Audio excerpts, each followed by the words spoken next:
دوستوں اور ساتھیوں، آج میرے آنے کا مقصد نواب صاحب سے تعزیت کرنا تھا۔ ہم ان کے غم میں شریک ہیں، لیکن میں ان کا مشکور ہوں کہ انہوں نے آپ سب سے ملاقات کا موقع بھی فراہم کر دیا ہے۔ آپ سب پاکستان مسلم لیگ نون کے شیر ہیں، جنہوں نے اپنے قائد، اپنے نظریے اور اپنے جماعت کے ساتھ وفاداری کا حق ادا کیا ہے۔ ہمیں آپ کے اوپر فخر ہے، اور جس جماعت کے پاس ایسے مخلص لوگ ہوتے ہیں اسے کوئی شکست نہیں دے سکتا۔ آپ کو پتہ ہے کہ ہمارے قائد جناب نواز شریف کے دل میں صرف پاکستان کی محبت اور پاکستان کو دنیا کا بہترین ترقی یافتہ ملک بنانے کا جذبہ دھڑکتا ہے، اور یہی وجہ ہے کہ انہوں نے پاکستان کو مضبوط کرنے کے لیے، پاکستان کو قابل تسخیر کرنے کے لیے جب بھی کوئی قدم اٹھایا، پاکستان کی دشمن طاقتوں نے سازش کر کے ان کی حکومت کا خاتمہ کیا۔ 1998 میں جب بھارت نے 5 دھماکے کیے تو بھارت کی قیادت نے پاکستان کو کشمیر کے اوپر دھمکیاں دیں کہ ہم طاقت کے ذریعے آپ سے کشمیر کو آزاد کرائیں گے۔ تو نواز شریف صاحب نے اپنے سائنسدانوں کو کہا کہ بھارت نے اگر 5 دھماکے کیے ہیں تو گن کر آپ نے 6 دھماکے کرنے ہیں، تاکہ بھارت کو کوئی مغالطہ نہ رہ جائے کہ پاکستانی قوم اپنی عزت کے لیے بھارت کی آنکھ میں آنکھ ڈال کے اس سے ایک قدم آگے جا کر اپنا کردار ادا کرے گی۔ اور پھر جب 6 دھماکے پاکستان نے کیے تو وہی بھارت کے لیڈر جو ہمیں دھمکیاں دیتے تھے، نہ صرف وہ خاموش ہوئے بلکہ وہ بس کے اوپر بیٹھ کے لاہور میں امن کا معاہدہ کرنے کے لیے پاکستان آئے۔ اسی طرح جب پاکستان کا دفاع ناقابل تسخیر ہو گیا تو نواز شریف صاحب نے پاکستان کی معیشت کو ناقابل تسخیر بنانے کے لیے چین کے ساتھ سی پیک جیسا معاہدہ کیا، اور یہ معاہدہ 2013 سے لے کر 2030 تک تھا۔ 2030 تک سی پیک کے منصوبوں پر ہم نے عمل کرنا تھا، اور اس کا مقصد یہ تھا کہ پاکستان کو ایک ترقی یافتہ معیشت بنایا جائے، جس سے پاکستان میں غربت اور بے روزگاری کا خاتمہ ہوگا۔ اس سی پیک کے پہلے مرحلے میں ہم نے انفراسٹرکچر کے منصوبے شروع کیے، جس کے نتیجے میں ہزارہ ایکسپریس وے اور حویلیاں سے تھا کوٹ تک جو ایکسپریس وے ہے یہ تعمیر ہوئی، اور اس کے اگلے مرحلے میں ہم نے تھا کوٹ سے رائے کوٹ تک کا بھی معاہدہ سائن کر لیا تھا۔ اب مجھے نہیں معلوم، ابھی میں دیکھوں گا کہ اس کے اوپر کام شروع ہوا ہے یا نہیں ہوا۔ جتنے منصوبے ہم نے شروع کیے تھے ہم شروع کر گئے، لیکن جن کے اوپر عمل درآمد چھوڑ گئے تھے وہ آج بھی ادھورے ہیں، ان کے اوپر کام نہیں کیا گیا ہے۔ ہم نے 2016 میں گلگت، چترال اور چکدرا کے روٹ کے اوپر بھی معاہدہ کیا تھا اور اسے سی پیک میں شامل کرایا تھا، لیکن 2 سال سے زیادہ بلکہ 4 سال گزر گئے ہیں۔ اب ہمارے دور میں اس کی فیزیبلٹی تیار ہو گئی، اس کے ٹیکنیکل پیپر تیار ہو گئے، نقشے تیار ہو گئے تھے. 2018 کے بعد اس کی تعمیر شروع ہونی چاہیے تھی، لیکن اس حکومت نے کسی نئے منصوبے پہ تعمیر نہیں شروع کی، چونکہ انہوں نے پاکستان کی معیشت کا بیڑا غرق کر دیا. پاکستان کا ترقیاتی بجٹ 1000 ارب سے گھٹا کے 500 ارب کر دیا گیا ہے. تو جب ترقیاتی بجٹ آدھا رہ جائے گا تو پھر کوئی نیا منصوبہ نہیں شروع ہو سکے گا.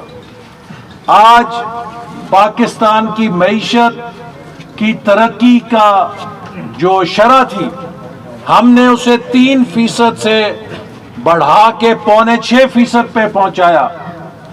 2 سالوں میں عمران نیازی نے اس کو -1.5% کر دیا. گویا کہ 7% سے زیادہ کمی ہو گئی ہے 2 سالوں میں. دنیا میں کوئی ریکارڈ نہیں ہے کسی ملک کی معیشت 2 سالوں میں 7% گرے.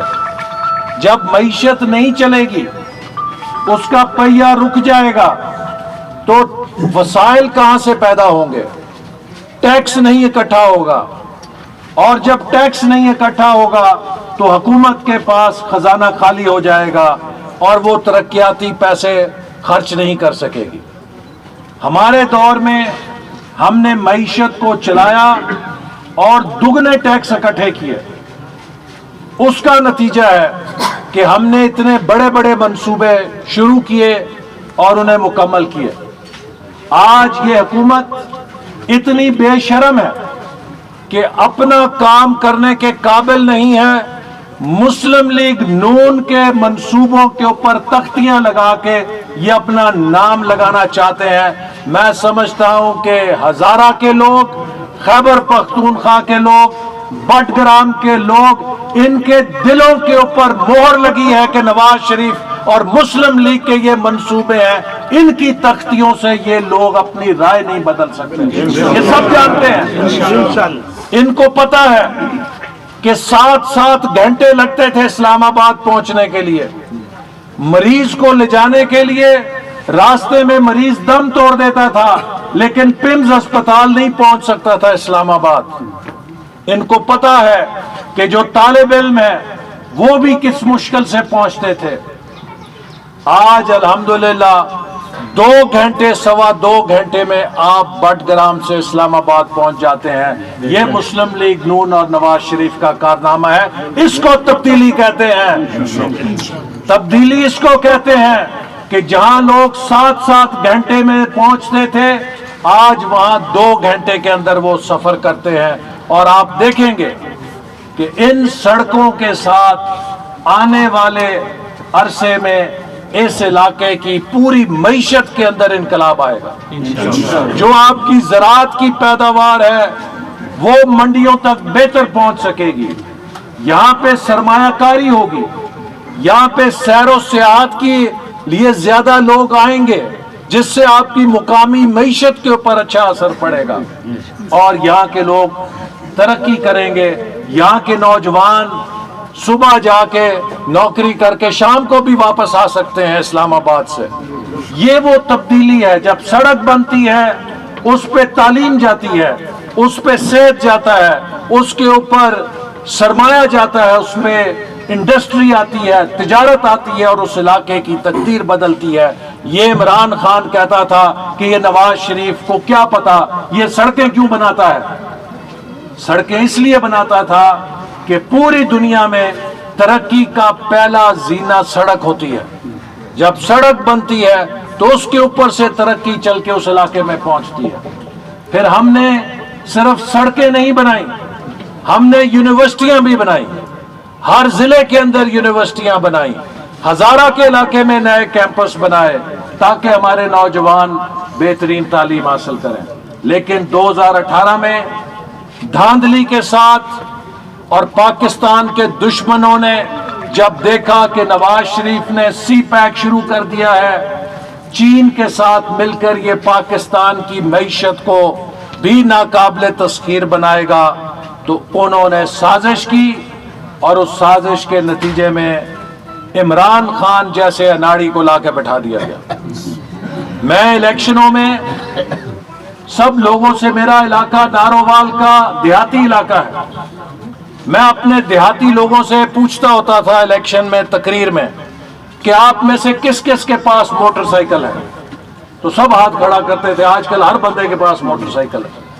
میں ان سے پوچھتا تھا کہ بتاؤ کہ اگر ایک بندہ جس نے زندگی میں موٹر سائیکل کو کک نہیں ماری، وہ آپ سے چابی مانگے، اس کو اپنی موٹر سائیکل دو گے؟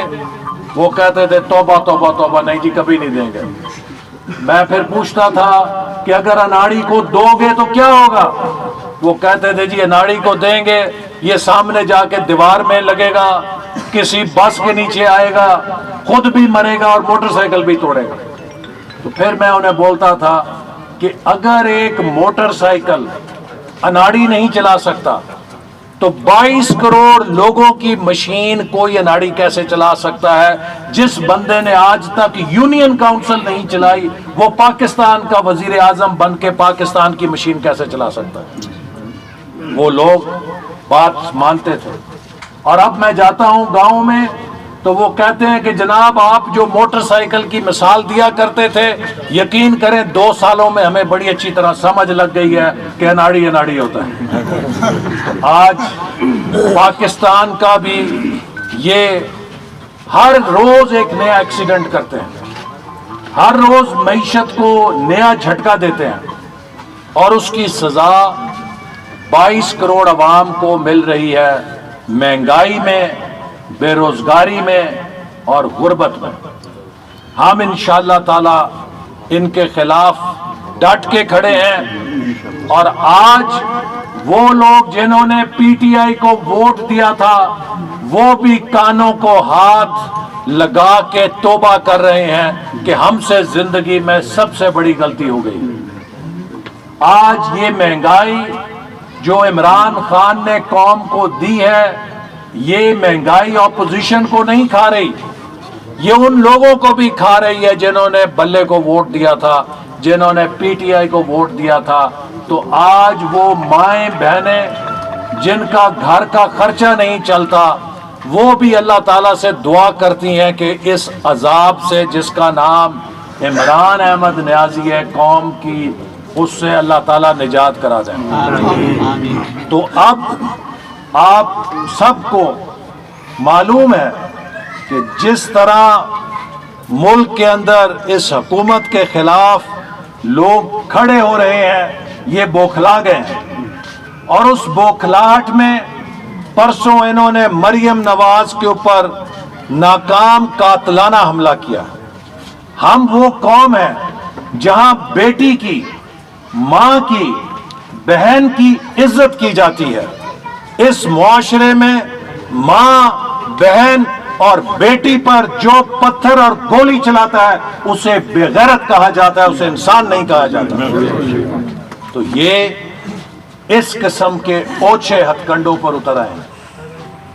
یہ جب ماں، بہنوں اور بیٹیوں کی عزت نہیں کر سکتے تو یہ کسی اور کی عزت کیا کریں گے؟ لیکن ہم سب جتنے بھی یہ ظلم کریں، جھوٹے مقدمے بنائیں، ہم نے ان کا مقابلہ کیا ہے۔ نیب کے جھوٹے مقدموں کا میں نے بھی سامنا کیا ہے، شاہد خاقان نے بھی کیا ہے، خواجہ سعد رفیق نے بھی کیا ہے، مفتاح اسماعیل نے بھی کیا ہے، اور ہمارے رہنماؤں نے کیا ہے، حمزہ شہباز ابھی تک کر رہا ہے، لیکن کسی کے پیروں میں کوئی لغزش نہیں آئی ہے۔ یہ 100 جھوٹے مقدمے اور بنا لیں، ہماری جد و جہد میں تیزی آئے گی، کوئی کمی نہیں آئے گی۔ اور انشاءاللہ ہمارا موقف ہے کہ پاکستان کے نجات کا ایک ہی راستہ ہے کہ اس ملک میں حقیقی، غیر متنازع، منصفانہ اور آزادانہ الیکشن کرائے جائیں۔ وہ حکومت جو دھاندلی کے ساتھ مسلط کی گئی تھی وہ فیل ہو چکی ہے۔